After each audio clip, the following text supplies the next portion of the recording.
বাঘ মামা গুনতে গিয়ে 15 পরে থেমে গেল। শিয়াল মামা হেসে বলল, তোমার তো অঙ্কেই গণ্ডগোল।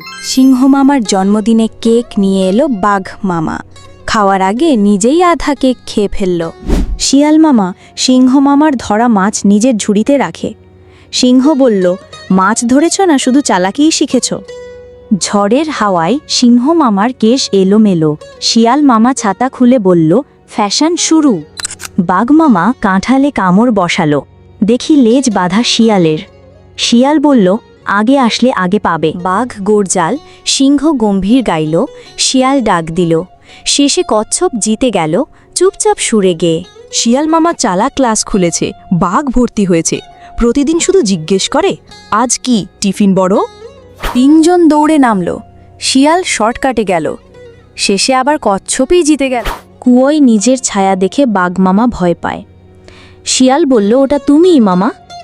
পুকুরে সবাই গোসল করতে এলো। বাঘ মামা ঠান্ডায় কাঁপে। শিয়াল তো তোয়ালেই জড়িয়ে বসে আছে।